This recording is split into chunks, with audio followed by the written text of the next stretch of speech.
Bonjour les amis, j'espère que vous allez bien. Bienvenue dans ce taroscope sentimental pour l'automne 2022. Alors j'ai un petit peu changé pour ceux qui avaient déjà regardé des taroscopes. Pour les nouveaux venus, il n'y a pas de souci, ils apprendront. Donc je vous explique un petit peu comment va se dérouler le tirage. Donc déjà j'ai pris l'améthyste Love. Alors j'ai plus la boîte parce que ça fait un petit moment que je l'ai. D'ailleurs ceux qui l'utilisent récemment verront que les cartes sont un petit peu différentes parce que j'ai un peu une des premières versions qui va donner un peu l'énergie principale pour chaque période, puisque comme on est dans une saison, il y a, on va dire, une période d'un mois, le deuxième mois, troisième mois sur cette ligne. Voilà, donc l'améthyste Love va donner un petit peu l'énergie générale pour chaque mois de la saison. Ensuite, je me suis procuré exprès pour, et du coup ça sera bien, je me suis procuré le tarot, comme ça, le tarot de l'amour, pour pouvoir faire le tirage proprement dit. Donc je vous explique, dans cette colonne c'est vous, dans cette colonne la troisième c'est l'autre, et entre les deux, c'est l'ambiance, la relation que, je dirais, votre état d'esprit à vous, l'état d'esprit de l'autre, va générer. Alors bien sûr, libre à vous, si vous vous reconnaissez plus là que là, d'intervertir, car bien sûr, comme je vous l'ai déjà dit, ça reste général, prenez que ce qui résonne en vous et laissez le reste de côté. Vous pouvez aussi consulter le taroscope de votre signe ascendant et de votre signe lunaire, et vu qu'on est dans le sentimental, du signe dans lequel se situe Vénus dans votre thème astral pour avoir plus de précision. Et pour terminer, comme je me l'étais procuré, je trouve ça très bien, on aura un petit conseil de l'oracle de l'amour qui a été fait par Astro Bohème, que je trouve très judicieux et inspirant. Voilà, donc comme cette intro va être la même pour chaque signe, vous n'allez pas la regarder si vous faites vos 4 taroscopes, vous n'allez peut-être pas vous faire un repeat one dessus à chaque fois. Donc en barre d'infos sous cette vidéo, j'aurai laissé un timer où ça sera marqué intro taroscope, et pour passer l'intro, il suffira de cliquer sur le temps indiqué à côté de taroscope. Voilà, je vous dis à tout de suite pour votre taroscope. Bonjour chers amis béliers, bienvenue dans votre taroscope. On va regarder tout de suite l'énergie principale pour le premier mois. Alors, il y a quand même la notion d'addiction, d'obsession, il y a quelque chose qui vous prend la tête. Attention aux dépendances malsaines, comme on dit, je dirais plus là vu qu'on est dans l'amour à la dépendance affective. Enfin, savoir faire la part des choses entre dépendance affective et réel amour. Mais ce que je ressens aussi, pour moi, je pense, dans l'énergie, ce que je ressens, c'est plutôt que vous allez pouvoir vous libérer d'une certaine forme d'emprise et retrouver une liberté. Donc on va voir, vous, d'abord, avec les amoureux. Alors effectivement, vous êtes amoureux, bélier. Cette carte aussi parle de choix, donc c'est pas une relation simple pour moi, qui implique quand même, voilà, vous êtes amoureux, mais c'est pas évident, ça implique pas mal de choix, c'est un chemin un peu initiatique, justement, peut-être pour pouvoir être confronté à certains attachements qui seraient pas bons pour vous, regarder certaines choses. En tous les cas, c'est pas la relation la plus évidente, ce que je ressens, on verra un peu après, bien que vous êtes fortement amoureux.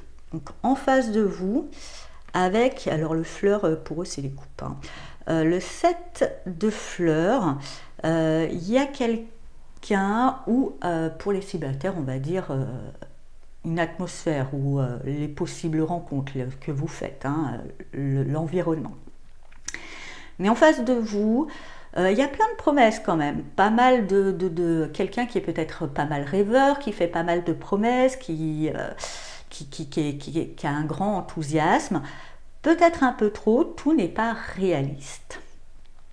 Et c'est peut-être là de ne pas vous laisser embarquer dans ce tumulte un petit peu, je dirais, imaginaire, ou savoir prendre de la distance, de dire ok, on se fait, c'est de l'imaginaire, je le prends avec parcimonie, on verra bien, après on peut se faire un délire, il n'y a pas de souci, mais pas y prendre trop pour argent comptant, tout ne sera pas viable. Ce qui fait et en même temps ça manque de stabilité, c'est quelqu'un, voilà, alors beaucoup d'enthousiasme, beaucoup de rêves, beaucoup plein de choses, mais on peut y perdre un petit peu la tête, ce qui fait que l'ambiance avec l'éclair, ça vous déstabilise, ça vous déstabilise tout ça, parce que bien ça fait un peu balle rebondissante, parce que là justement vous êtes amoureux, vous êtes attaché,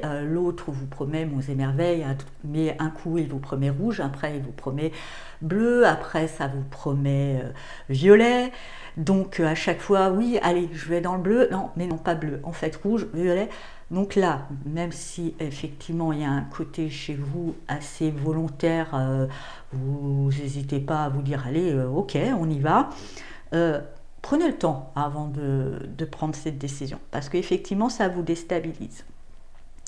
Pour les célibataires, j'ai quand même la notion d'une envie d'être amoureux, d'une envie qu'en face de vous il y a pas mal de propositions, il y a pas mal de possibles, tous ne sont pas justes, et vous risquez un coup de foudre qui vous déstabilise. Attention toutefois, voilà, c'est que le début, de ne pas tomber tout de suite dans un attachement, parce que ce besoin un petit peu ou cette dépendance à l'émotion.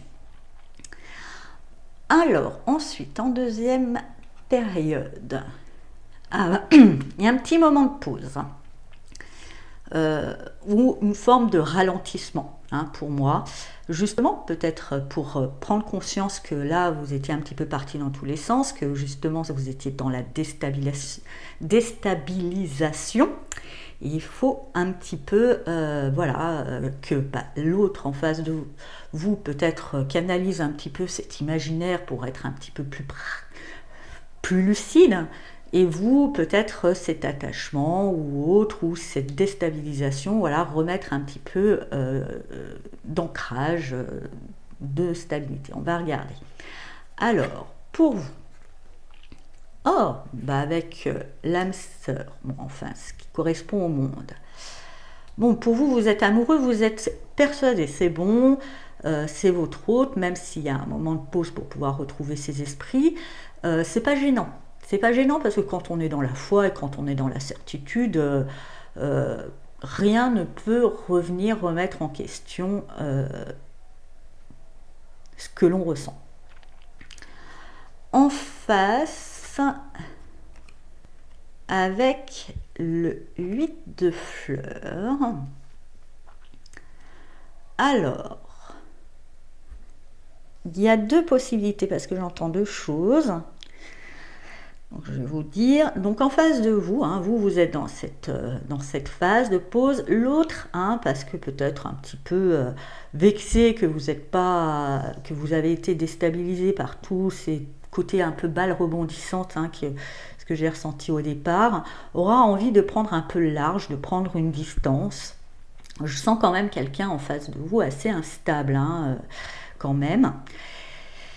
Et dans l'autre possibilité, je ressens pour certains béliers qui seraient peut-être dans une triangulaire avec un autre ou une autre engagé ailleurs, un moment de pause, vous, c'est pas gênant, ça va permettre de savoir exactement, d'être persuadé, d'affermir une conviction. Et en face de vous, quelqu'un qui va devoir faire le choix et prendre le temps de quitter quelque chose qui ne le nourrit plus. Ce qui va donner la reine de coupe. Oui, la reine de coupe, un lien plus empathique, le reine de fleurs, pardon, un lien plus empathique, plus capter dans le ressenti, mais pas forcément dans le concret, dans son soi, parce qu'il y a quand même une prise de distance, un moment de pause. Et justement, dans ces ressentis, vous pourrez affirmer, bon, bah c'est bon, même si c'est pas toujours évident, je sais où se situe mon idéal. L'autre aura peut-être besoin de prendre une distance pour comprendre, mais en tous les cas aussi, la reine de fleurs ou de coupe parle d'attente, parle un petit peu d'attente, mais d'attente sereine, d'attente bienveillante, de cet amour inconditionnel aussi, de laisser l'autre venir sans, voilà, sans condition, quand on est dans le vrai amour inconditionnel. Souvent, je le dis en consultation, je demande si c'est un vrai amour inconditionnel. L'autre me dit oui, oui. Je dis le vrai amour inconditionnel n'a pas de condition, même pas la condition de réciprocité. Non. Sinon, il y a une condition. Donc, il y a quand même là, je dirais, la possibilité de mettre dans la distance, entre guillemets, dans ce moment de pause, un vrai lien plus empathique, émotionnel, qui permet à chacun de faire son chemin et son cheminement. En tous les cas, vous, en tous les cas, ça va être clair. L'autre, ça sera peut-être un peu plus... Ça sera clair pour ceux qui sont engagés ailleurs. Pour les célibataires, vous allez, je dirais, bien définir votre idéal. Vous saurez ce que vous voulez. En face de vous, il n'y aura pas encore tout de suite... voilà, dans votre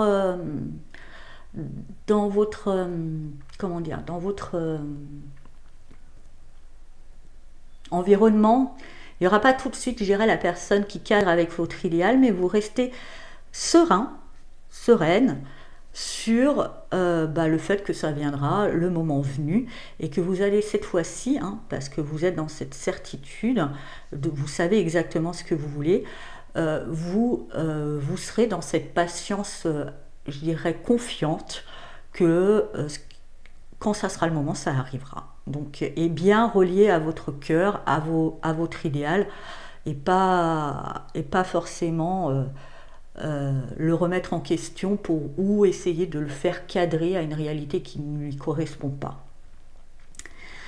Alors, ensuite, dans la troisième période, voyez le moment de pause, après on passe à la réconciliation. Des fois on a besoin de se perdre pour mieux se retrouver. Vous, ça vous a peut-être permis aussi d'être dans plus cette conviction et moins dans la dépendance. Et donc on arrive à quelque chose de beaucoup plus pacifié, bien. Donc on va voir avec vous, avec le 3 de denier. Je dirais que vous avez... bien dans cette conviction, vous faites un travail. Vous faites un travail sur vous, quitte à vous faire aider, en tous les cas. Mais vous faites un travail, pour pouvoir, je dirais, déjà peut-être cette fois-ci, vous faites un travail pour pouvoir être vraiment dans cet amour inconditionnel et pas dans une forme d'attachement ou de dépendance. Mais aussi, vous faites... un travail pour pouvoir, parce que vous êtes conscient, comme vous êtes conscient que c'est votre autre, qu'il faut faire une place juste et bonne pour l'autre. Et puis pour l'amour en général. L'autre en face, avec le prince d'éclairs, je dirais que peut-être après ce moment de pause, l'autre, c'est bon, a compris, c'est enfin ce qu'il veut, a compris, et va mettre un petit peu, va passer au moins la seconde, si c'est pas direct passé en cinquième, va avoir une forme d'accélération. En tous les cas, il est motivé, c'est plus intellectuel, vous c'est plus pratique, vous avez mis des actions. En face de vous, ça sera quelqu'un qui aura plus réfléchi et pris conscience. Je pense que là, si c'était la triangulaire, peut-être justement ça prend une accélération, parce que là je vois que quand même il y a une séparation qui se met en place. Si en tous les cas c'était un moment de pause, la personne a pris conscience que oui, bah, des fois elle était un petit peu instable, elle partait un petit peu dans tous les sens, elle a pu un petit peu canaliser, se concentrer sur un objectif, et cette fois-ci cet objectif, il y est, et il n'y a pas à tortiller les fesses, on y va, hein. Et avec ce 3 de fleurs entre vous, bah, du coup ça allège la sauce, hein. Vous avez fait le travail. Je dirais qu'il y a une belle collaboration entre guillemets. L'un a l'idée, vous avez le côté pratique, hein. Vous savez comment, je dirais, mettre en pratique l'idée. Et tout ça se fait dans une certaine légèreté, fluidité, naturelle, et amène beaucoup de joie, hein. Bah, déjà, c'est plutôt une bonne nouvelle. Pour les célibataires, je ressens que oui, hein, voilà, vous savez, vous avez défini votre idéal. Au début, vous êtes un petit peu dans, dans, dans cette attente confiante. Vous mettrez du coup bah, des actions bien concrètes en place, hein, quitte à vous faire aider. Du coup, ça va accélérer un petit peu le mouvement, et pour moi, vous allez passer des moments, mais on n'est peut-être que dans les débuts, avec quelque chose de plus, je dirais, de léger pour l'instant, hein. Parce que si on compte, voilà, peut-être un petit coup de foudre, mais le coup de foudre, il ne se valide pas tout de suite, il y a peut-être des choses à régler, vous êtes dans une attente sereine mais confiante, et après c'est bon, on peut, voilà, parce qu'il y a une pause, et après on peut profiter de moments de partage, voilà, comme tout début de relation, on n'est pas tout de suite dans les trucs bien sérieux, hein, on est plus dans le partage de fun, de joie, de loisirs. Alors, on va regarder un petit peu le message du coup, pas un petit peu, même beaucoup, le message de l'oracle de l'amour pour vous, pour cette saison de l'automne, et on vous dit, lorsqu'il y a spontanéité, il y a amour. Tant mieux pour vous, je dirais que la spontanéité, c'est l'une de vos plus grandes qualités. Chers amis béliers. Voilà, donc j'espère que ce taroscope vous a parlé. Je vous souhaite un très bel automne et je vous dis à bientôt. Au revoir.